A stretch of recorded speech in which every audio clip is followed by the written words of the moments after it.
Grabe, ang daming trending na side hustle ngayong 2020, baby.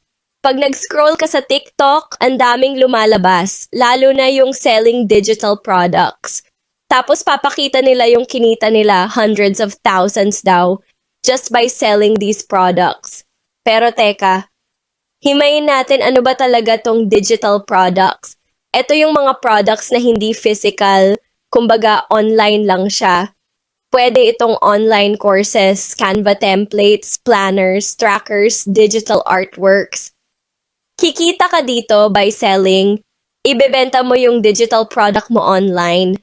Pero gaya ng kahit anong negosyo, may sales process yan, target market, marketing, ads, mahaba yan. Kaya lang, dito medyo nalulungkot ako kasi marami pa ring naloloko. Papakitaan ka ng course worth 2,000 piso plus na may resale rights daw para kumita ka rin. Pero yun pala, kumikita sila mostly sa pagbenta ng mismong course, hindi sa actual digital product. So, ending, madami walang actual earnings sa mismong produkto na ginawa nila. Kung gusto mo talagang matuto magbenta, ang daming legit na ways and kailangan rin ng time at experience.